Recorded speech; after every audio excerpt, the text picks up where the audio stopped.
I'm Mike. And I'm Matt. And this is The Coin Show.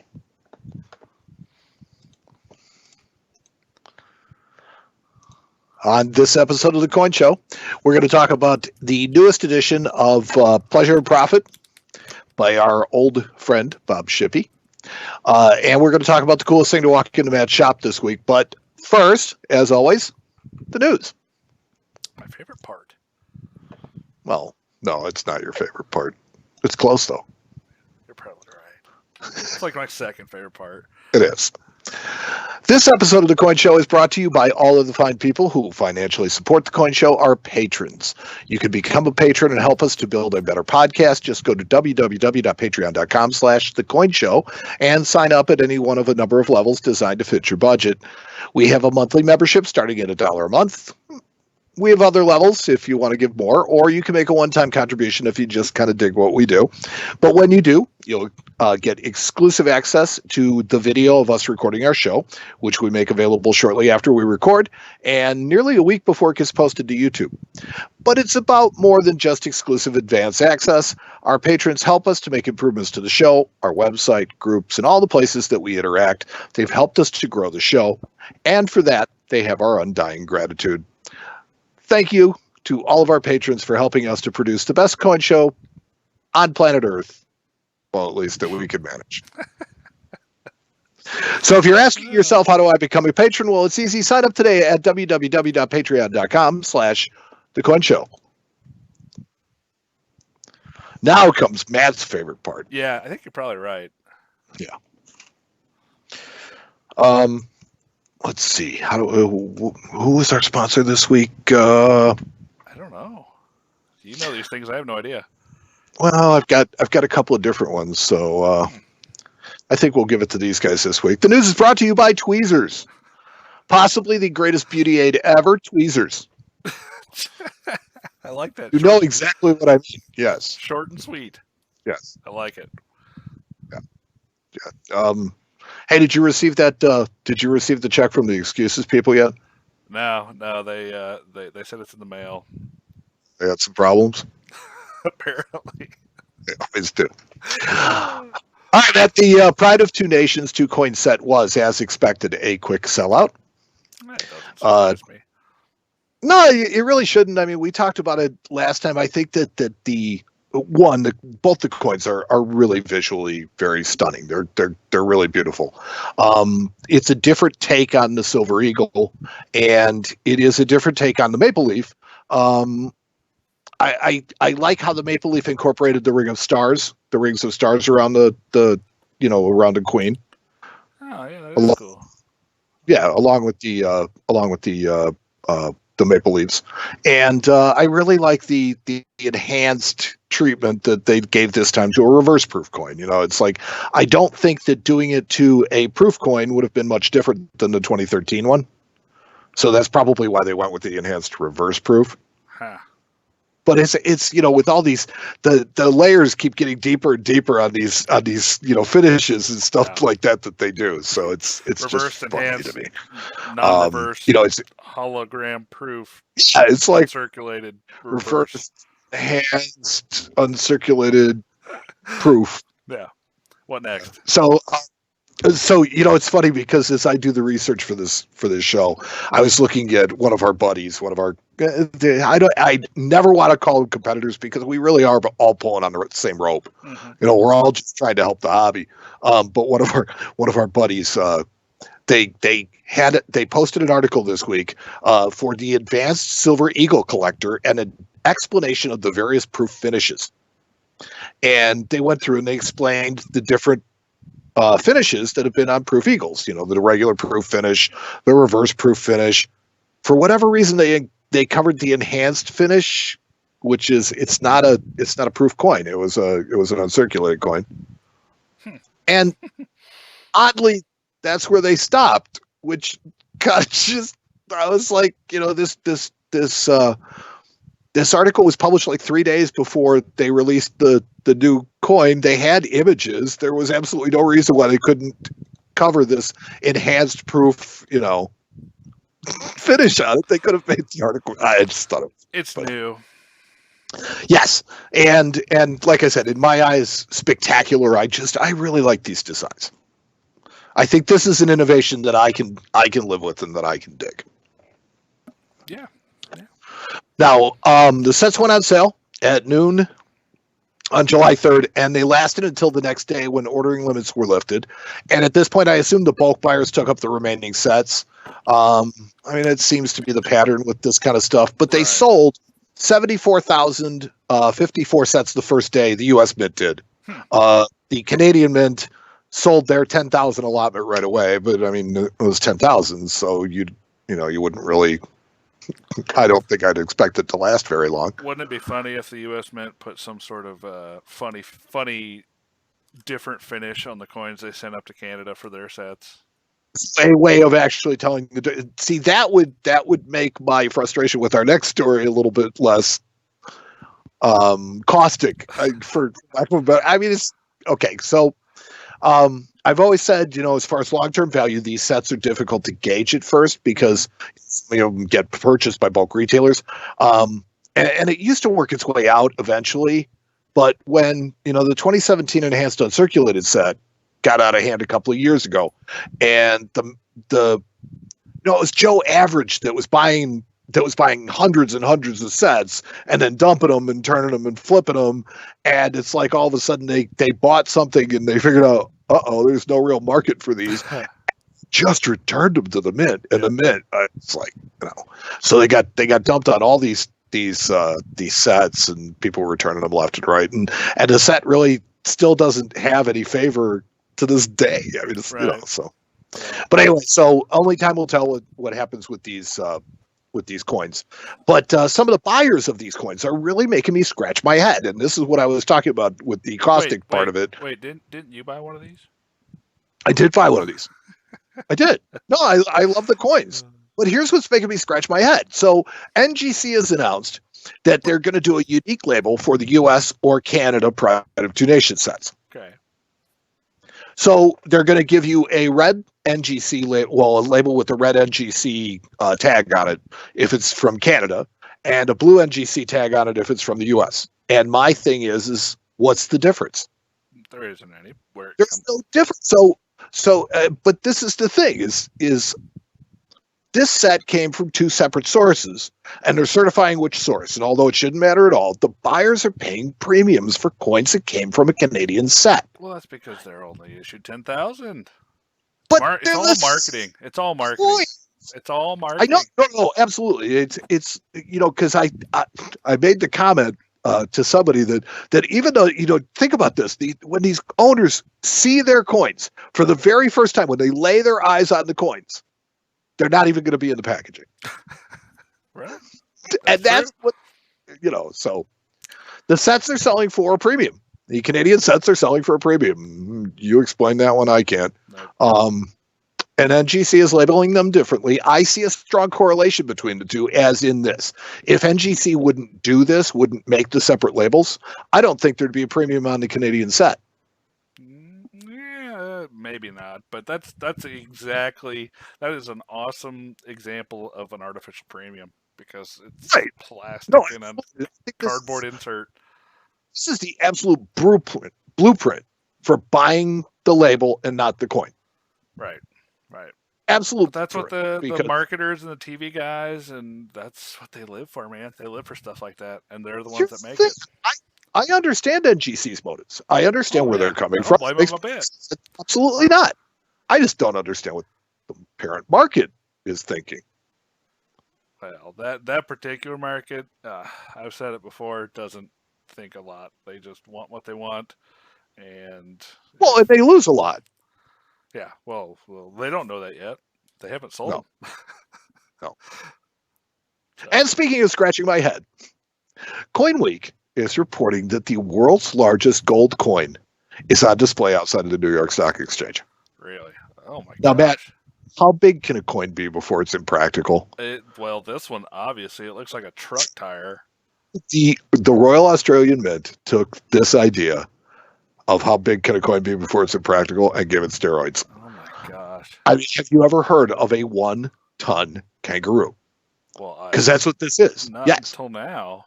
2011, Royal Australian Mint coined this monster with a face value of $1 million Australian. It is 80 centimeters, almost 3 feet wide, Wow. 12 centimeters, so almost 5 inches thick, and weighs a metric ton, literally a metric ton, 1,000 kilos. It's 2,200 pounds of gold. Of gold. Wow. Yeah, of 24 karat gold. Wow. Now, what possible purpose can this is Mike's crappy news tonight, I think. What possible purpose can this coin serve? I just, I mean, at today's spot prices, the coin's worth about 49 million bucks US. Do you remember that spot they used to do where they used to have that little kid that says, "Hey, But mister, what do you do with it? You want to see what I can do?" That's exactly why they're making this coin. Because they can. And the whole thing is seniorage doesn't work that way. Seniorage works the other way. Right. They monetized it for $1 million when there's $40 million worth of gold in it. That whatever. I can't figure these things out sometimes. There's an old, a long time ago, my grandma told me something that sticks with me to this day, and this is a perfect example of this. But I don't want to tell you why you're drinking. But she always used to say, "Why does a dog lick itself?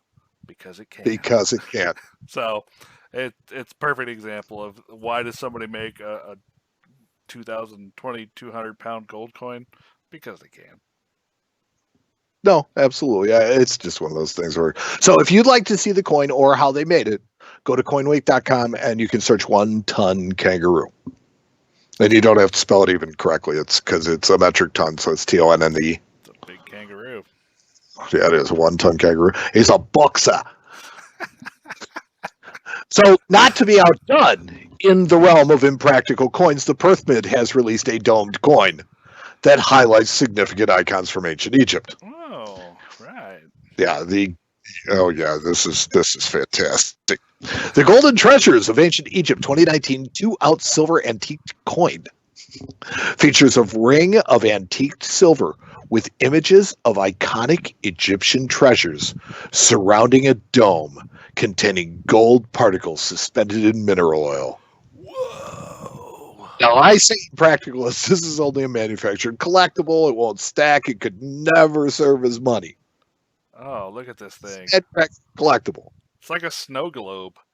It is kind of. It's like it looks like the old version of a flying saucer. Right. You got this dome in the middle of it. Oh man, that's funny. The people that are watching the video, I have the side view pulled up, and it looks exactly like a flying saucer. That's hilarious. It's a spaceship, and there's not even that much gold in it. No, it's like what's that drink they have that has the alcohol that has the gold? Goldschlager. Goldschlager, yeah, it's like that. I'm sure. Wow. So, I have to give my hat off to the marketing department at the Perth Mint because this coin is out there, and it comes in its own pyramid-shaped display, which opens up on top to display the coin. Obviously, I have a few problems with the coin, but hey, there's something for everyone and someone for everything. Wow. You can write that down. I have to say the best part of the marketing, there's a pyramid display that has a hinged top that opens to reveal the coin. Yeah. And it kind of reminds me of the Batman show where they moved the head of the bust on Bruce Wayne's desk to reveal the switch for the Bat Boy. It does. It's got that dome underneath it. Oh, that's so funny. Yeah, you put it on a desk next to a red phone. Right. It's all good. Oh, that's pretty good. I like that. The 50th anniversary of the first man on the moon is coming, and the world seems to be celebrating. Yeah, Spain is also releasing a 2-coin set to honor the moon landing. This set will contain copper nickel commemorative $50. Now, you'll remember last episode we talked about an Australian coin set, which includes a U.S. Apollo 11 commemorative $50. So that's 2 countries that have partnered with to get rid of clad $50 commem. So I kind of like the idea, and I appreciate the effort. So it has a U.S. half and a Spanish 10 euro. It has a Spanish 10 euro coin. Let's see. It is it's a silver coin too. It's a silver 10 euro and a clad $50. U.S. clad $50, right? Yeah, the clad U.S. $50. They just can't give them suckers away. Well, that's what I'm saying. It's, so they're getting rid of these things, and so I can I can appreciate that, but they're dumping them for us. So that said, the 50th anniversary of moon landing commemoratives are not really selling very well across the board. Yeah, no, they're really not. I mean, it's the gold. Well, the coins remain far from sold out in every variety except the gold. But even that coin is still not sold more than 80% of its mintage. 28,000 proofs, 11,000 uncirculated out of a max mintage of 50,000. Weird. So it's almost 40,000. The silver dollars. Here's what I say is the silver dollars, the proofs 172,000 almost. The uncirculated 52,000. What about the 5 ounces? Do they talk about those at all? Yeah, and it has that in there too. But my point is that clearly there's an interest in the silver dollars, but the uncirculated ones not as much. So you might take that as a buy signal, or you may take that as a steer clear signal, depending on which way you like to look at it. The clad $50. Let's see. There's 55,000 proof and 36,000 uncirculated out of a total max mintage of 750,000. Wow. Yeah. So it's like the silver dollars. It's like they sold 200,000 out of a max mintage of 400,000. They haven't even half sold them. The 5-ounce hockey pucks, 61,000 out of 100,000 have sold. I think they're just overpriced. I like the coin. Yeah. I'd like to own one, but they're no, not for that price. Right. So Numismatic News asked this week if sales will rekindle as the anniversary approaches, and while normally I'd say no, this particular event is so popular that people who would normally not buy commemorative coins or any other kind of coin for that matter might actually consider purchasing one. It has a ton of crossover appeal, all the different groups that are intertwined with what happened. Just for example, humankind. So there's a lot of people that might feel connection to this and might feel like commemorating the event. So, my question to you is, do you think that that'll kickstart it at some point, or do you think we've already seen the spike that we're going to see? I think we've already seen the spike. I can't see it gaining any more traction, but see, here's my only thought on that. I would say that what you're saying makes perfect sense and logic, and because there's been so much hype about these coins, right? Right. But go with me on this. Think about the people that I'm talking about, the people that are removed from coins, that don't pay attention to coins, that have no connection to numismatic media. They may not know about it at all. And as the event comes later this month, maybe, but who knows? It's 2 weeks away. Yeah. I think they,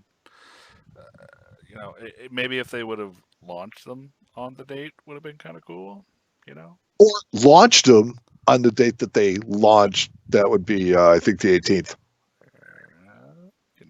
Something closer would have probably been a little better. But there's so many launch things we could have done with that. Right. But I am not the U.S. Mint marketing department, So personally, I don't understand why the coins aren't way closer to sold out. I don't understand it. I thought it was a monumental moment in humankind, in human history. Coin. Yeah, the picture that they used, I understand why they used the design that they did. It's because of that iconic picture that Neil Armstrong took of Buzz Aldrin. And you look in his visor, and in his visor you can see the American flag, you can see Neil Armstrong, and you can see the lunar lander behind him. It's it's all there in the visor, and it's an iconic picture. It's a great picture, but I don't think it translated really well into a coin. The footstep's cool, but the footstep is really cool. Right. See, that's kind of although it kind of reminds me of Bigfoot. I like that. Moonfoot. Love it. Let's see. The Bureau of Engraving and Printing is also on the moon landing bandwagon and is offering the 2019 1150th anniversary currency set. Okay. All right. Well, it's hardly a set. It has a single note in it. Yeah, and is a note like? Does the serial number start with 1969 Yes, or? it's a 2013 $50 note with a serial number starting with 1969, and the packaging is embossed with the representation of that famous Buzz Aldrin on the moon photo on the packaging. I mean, that's kind of cool, but again, I mean, is this out? Is it available for sale? Okay, here you go. They're doing it right. They're offering it for sale beginning July 16th. yeah, So that's yeah, like next closer to week. That's right. That's a perfect timing. See, good job, BEP. You did it right. I still don't think they'll sell that's why out, they make but big bucks. literally. God, I kill myself. The details are kind of funny in the numismatic news article, but it seems like they'll make about 6,000 sets and place a household order limit of 10 sets. Yeah, I mean, I think these sets don't sell nearly as well as a lot of the U.S. Mint stuff, just because the market I don't think is as big. But I think Because, well, I mean, to be honest, it's just a $50 bill with a fancy serial number. But I think at least they and did. it's not even that fancy a serial number. Yeah, they did it right. They started it off. They're selling it at least at the right time. Jeez. See, you give them credit, and they did it right. You all right? Yeah, they did it right as Did far I as. step on you? No, you're good. They did it right as far as timing goes. They did it right as far as timing goes, but I'll tell you what, you want to make something, then let's do this. Let's let's have a set of bills, okay, that you could buy that the serial numbers were 07201969 in different denominations. It's like because there can only be one for each Federal Reserve District. So you have 12 of each of them, 12 sets. That's it. Like that one, huh? Yeah, I'm stealing it. Okay. So yeah, I mean, I thought that would be kind of cool. Is do a real fancy serial number. Do something that's complete, not just these. Well, this serial number they can't, because then once they make that fancy serial number, then they can't. They have to make them different serial numbers. They can't go more than 3 or 4 digits in, because then they run into, then we can't give them their own their unique serial number. So yeah. That's why I'm still saying it. Think about the money they could take in. They could make it worth it. I mean, anyways, but again, so the cost of the set is $85.95 for a $50 bill, basically. Speaking of blasting off, 2019 proof set sales are strong for the first half of 2019. Now, while not breaking any records, they've sold 360,000 proof sets in just 4 months. So last year's set sold just over 500,000, but I think that the special Lincoln sets are driving sales this year, and to me that makes perfect sense. So here's a thought experiment for you. Do you think that we'll have an idea of how many Lincoln set collectors exist simply by the sales numbers on these coins, on these sets? I think it's going to pretty strongly estimate it. Yeah, but the problem is, I mean, do all Lincoln collectors collect modern Lincolns? Or do you have the guys that stop halfway through with the wheat cent Lincolns? So yes, you might get an estimate as far as modern Lincoln collectors go, or people that do both moderns and classic Lincolns. But you won't. I don't think you can estimate everybody from that. So okay, all right. Because I know a lot of guys that do Lincolns, then they stop at the number 2 Whitman book.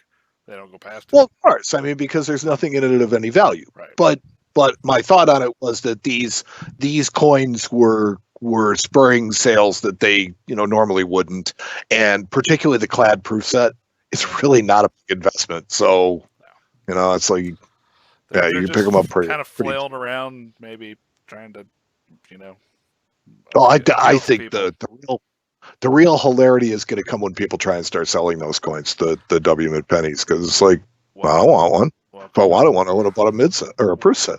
Welcome to my world. About 5 years, Mike. Yeah. Okay. So, PCGS has decided to offer a proof-like designation on all qualifying U.S. coins, tokens, and metals. Thank you. Jeez. They have needed to do that for a long time. NGC does it. I don't know why PCGS doesn't, but Well, now they do. PCGS has always done it with Morgan dollars. They've done it. Morgan's have kind of been the rule when it comes to PL, DMPL, because those are actually designations that are industry used, raw, or certified. And yeah, it's almost like you can't get away from it with Morgan's. Right. So, but NGC started applying that to other coins, I don't know how long ago, a while ago. So I'm just kind of glad to see PCGS finally getting on that boat. Yeah. Well, I mean, my question is this a sign that registry sets needed an infusion, or just an evolving business model to broaden PCGS's opportunities, or some hybrid of both? I mean, as far as registries go, I do kind of maybe see that as a help to registry people because, a lot of the finest known coins are actually PL. Like there are some right. coins Well, Go ahead. I'm sorry. My point was that now don't all these people that own these high-end PCGS coins have to run to have them reevaluated for proof-like? Well, they don't have to run, but yeah. I mean, if they think they're proof-like, I've got one going back. So I've got one. That's more submissions. That's more money. That's why I said good for them. I mean, that's awesome. That's again good marketing on their part. But there's something they need to do. It's something that the market, with I think NGC was kind of the bellwether test on whether it was going to fly or not, and now that PCGS has kind of watched that and said, "Oh, okay, I guess it is," then they're going to go with it. So, yeah, when you have two industry leaders, and this is marketing talk, you're listening to Marketing Talk on Coin Show Radio. But it's when you have two market leaders, they are very funny about how they dance, and how they work, Coke and Pepsi, and this is something where PCGS now adopting something that NGC pioneered helps to give NGC more credibility and makes them a stronger market leader. It's just interesting to me. Yeah. I mean, but again, it's something that's been going on for a long time in NGC, and just that was one thing that PC didn't do for anything else. So yeah, and they needed to. You're right. Yep. An 1894 Barber dime will be offered at this year's World Fair Money. Ooh, so of the original, oh sure, absolutely, a couple of them. Of the original 24 coins, only 5 were sent for assay. So that leaves 19 coins, and only 9 of those are still known to exist. So since there are so few of these, they really seldom change hands. You and I had, I don't know that you and I have ever seen one of these, but I mean, they're rare. I've seen one. Yeah, but if you get to the World's Fair Money this year in August, you can actually go and look at this coin. You could go to Stack's Bowers and you could have them. You can sit down at a table and you could check it out. It's one of the cooler things you could do. Yeah. And Matt taught me that, and I highly recommend it to anybody who wants to do it. And finally, in this marathon segment of the news, well, we didn't have much else to do tonight. Yeah, why not? There's a new sheriff in the PCGS circulation stripe Morgan Dollar Town. Ooh. The Illinois set of Morgan dollars was previously unregistered as a set, but when an anonymous collector submitted his graded mortgage to the PCGS registry, it claimed the #1 rank in circulation strike Morgan dollars registry. Wow. That is probably the most competitive registry in all the sets. Those guys are nuts. So for somebody to come out of nowhere and just knock off the #1 guy, that's huge. Well, yes, but I mean, it's like some of the coins this guy has in his set are just unbelievable. Right. I mean, CoinNews.net is reporting the set includes 117 coins, has a record-setting grade point average of 66.583. Holy cow. Contains 51 coins that rank as the finest known, 15 of which are the single finest known for that date and mint mark. Good Lord. Yes, there's 15 coins that there is no even par of any other coin with. Holy cow. So that's a set. It's They list the highlights. There's an 1880cc in 68 PQ. Jack Lee owned that coin. That's a monster. Yeah, an 83S, 67 plus proof or premium quality CAC. Also the single finest known. This Eliasberg owned this one. Wow. Jack Lee's 84S, which is 67 CAC. Jack Lee's 85cc, 68 plus CAC. It's also the single finest known. Yeah, the 1885cc finest known. 1892cc in 67 plus PQ with CAC, single finest known. And 93S in 65. It's not the finest known. No, but it's a 93S. I mean, in 65, seeing a 93S in any condition that's a monster coin, and this is a 65. So, this is one that surprised me by Dayton Mintmark was there's a 1901 or 1901 plane in MS66, and it's the single finest known. It's a tougher date. That particular date was kind of pancake strike. So to get a super high grade is kind of hard. Yeah, because Philadelphia strikes usually are stronger and better, and it's rare for them to not have some of the higher graded coins of a year. Yeah, for some reason, 01Ps just are not very nice coins. Yeah, and a 93 or a 1903S in 67 plus, which is also the single finest known an Eliasberg coin. Another tough coin. Good Lord. So, and all of this would have been an incredible accomplishment on its own. Yeah, don't joke. But wait, there's more. It also ranked the finest set in 4 additional categories of Morgan dollars. So the 5 register set categories with the Illinois set now listed as all-time finest are the 97 coin Morgan dollars basic set of circulation strikes, the 117 coin Morgan dollars with major varieties circulation set, 26 coin New Orleans Mint Morgan dollars circulation strike, 29 coin Philadelphia Mint Morgan dollars, and 28 coin San Francisco Mint Morgans. Wow. Bananas. Yes. So it's everything except for the best CCs and the best 21Ds. Which nobody cares about 21Ds anyway. Exactly. But it's that is insane. Yeah. I told you. It's those dollar guys are nuts. And yeah.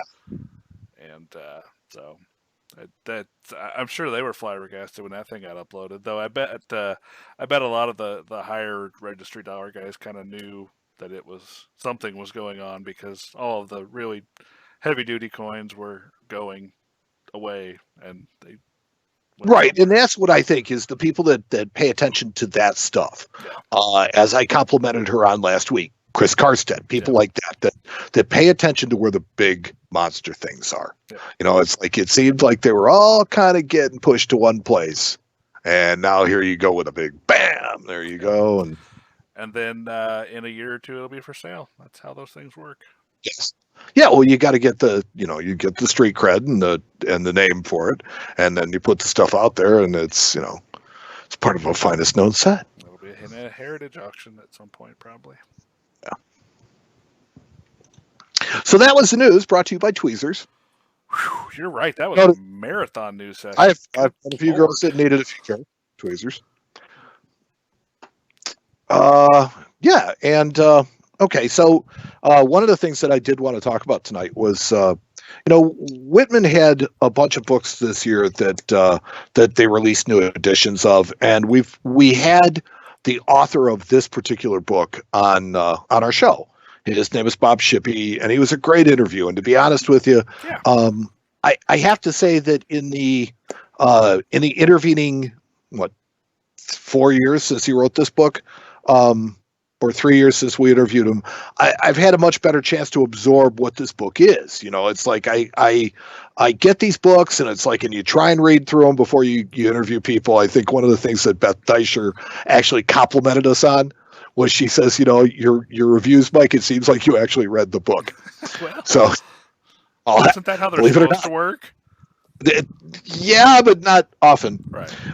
So the thing about Shippy is he's a golfer, and I'm a bowler, but I know what it's like to have a sporting love and a coin problem, addiction, whatever you want to call it, and he's very much along that line. But what he does is Shippy built a collection that he called the Wakabuck collection.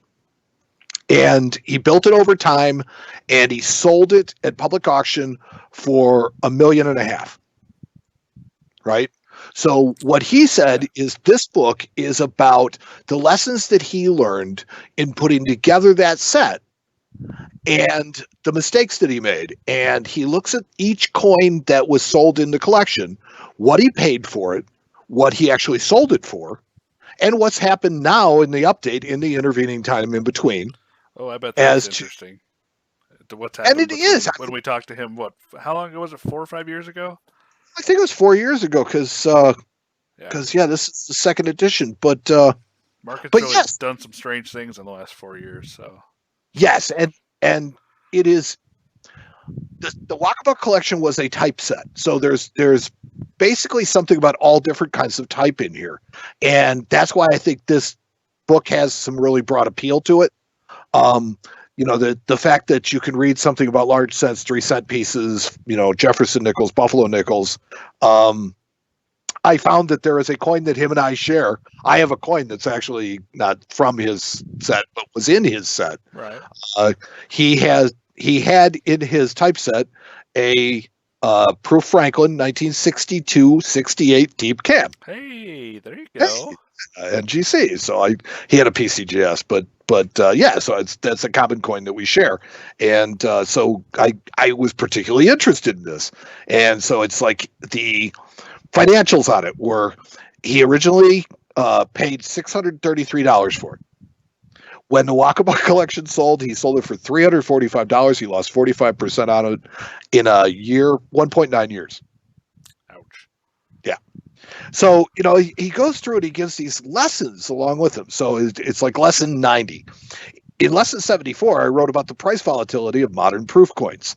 These comments clearly also apply to the miserable investment decision I made buying this Proof Franklin $50. In addition, I may have made another mistake when I asked Stacks to auction my whole collection in consecutive lot listings, rather than having the coins grouped together with others of the same denomination as is usually done. Stack's recommendation was that my $50, just as an example, should appear in the $50 section of the catalog so that the collectors of this denomination would be sure to see my coins. I declined since I wanted to see all my coins in a single section of the catalog. For my important coins, I doubt my decision made any difference, but for some of my lesser coins, it's possible that certain bidders may have missed seeing them. And with that, the result of that, the prices realized were lower than might otherwise have been the case. So, this is what I love about this book is that he gives you very, very practical advice on the stuff he's done. He throws himself out there in front of the bus. These are the mistakes that I made, and hopefully how you can avoid it. We talk to new collectors all the time, Matt, and they're always saying, how do I do this? What should I do? And this book has just a ton of that kind of stuff in it. Yeah. I mean, it's a book that if you're going to even consider, down the road what your stuff's going to be worth, sounds like you should probably get it. Yeah, so it's available from Whitman. It's $19.95. It's a real light lead.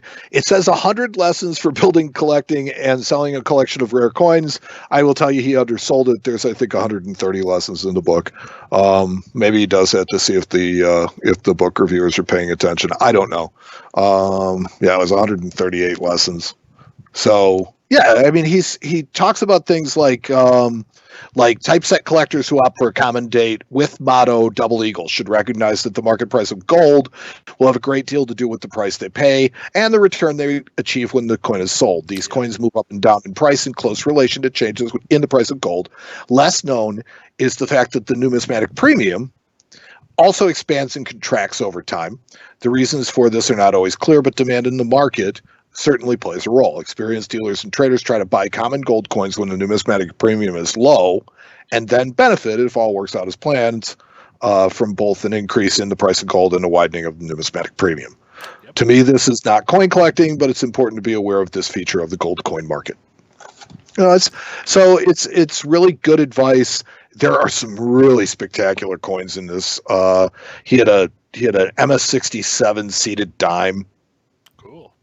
Yeah, I mean, just some of this stuff is really, really cool. And for me, with my, I don't know if I want to call it ADD or if it's just a very, OCDC.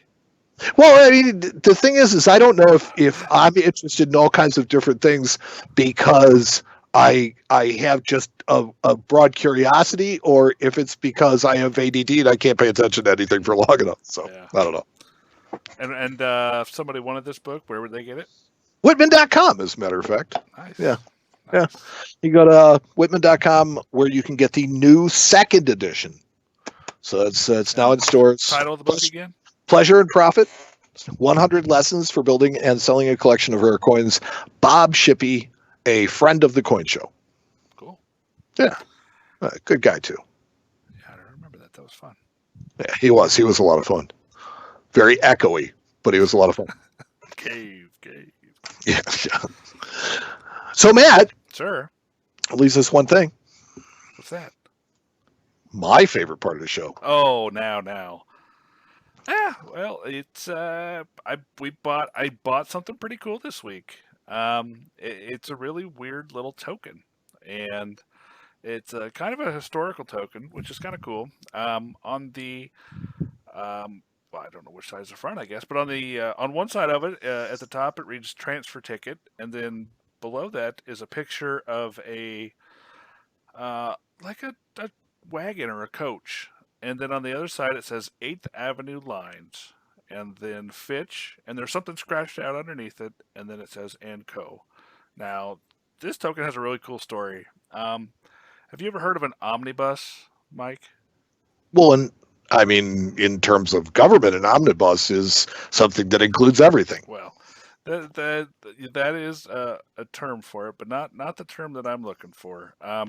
Omnibuses were early horse-drawn, almost like carriages, that were used in New York City before any kind of rail transportation existed. So this particular token is from the kind of middle to late 1800s, and it was basically a chit or a ticket that got you on a wagon, basically in New York City, that was transportation. So it was kind of like a cab ride. Kind of, yeah. And the company originally started off as a company called Fitch and Sanderson.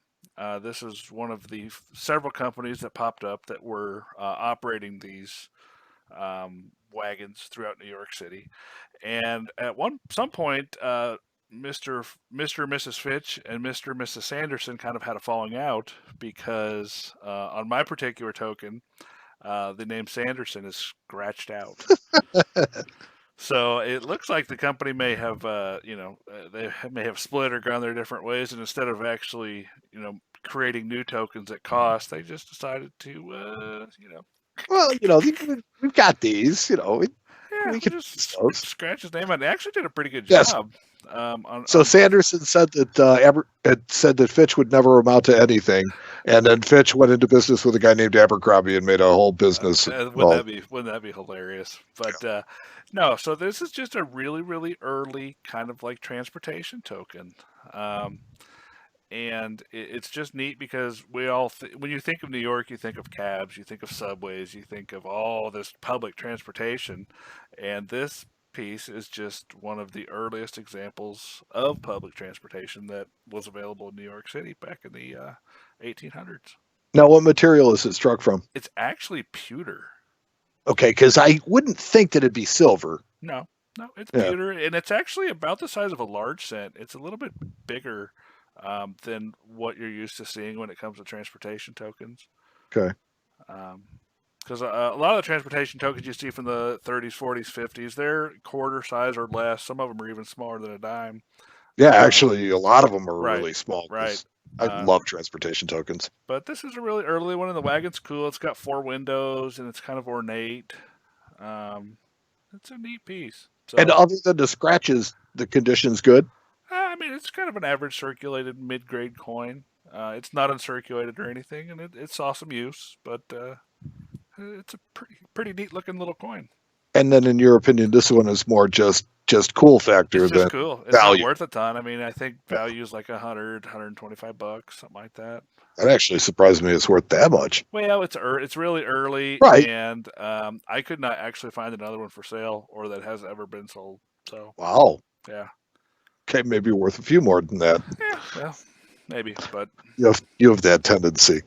yeah, I think it's cool. So that was the coolest thing. Well, cool. Yeah. Cool. I had one ready. I didn't have to think of it You on the did. fly, even though I thought of it about 10 minutes before the show started. But yeah, well, what do you do? So that's another action-packed show. Wow, we really slammed that one out, didn't we? Yeah, I have a feeling that I just kind of like dominate. I didn't mean to talk too much. Oh, it's okay. You go, buddy. People love to hear you talk. You're a very interesting speaker. Yeah, whatever. I'm telling the Okay, truth, thanks. But, Okay, all right. thanks. I appreciate that. Anyway, so we would like to thank Ernesto Aguilar for handling all of our Facebook stuff. We would like to thank Tony and the Tony Alvarez Band for all the music that we do in our normal podcast. You can visit his website, TonyAlvarezBand.com. Give him a listen. He's got some really cool stuff there. And thanks to you, Matt. Thanks, Mike. Thanks to you. And thanks to all the patrons for helping make this show a better place to be. And thank you to everybody who listened. Without you, this entire endeavor would be completely pointless. So for the Coin Show, I'm Mike. And I'm Matt. And I'll talk to you next. Well, we'll talk to you next time on the Coin Show.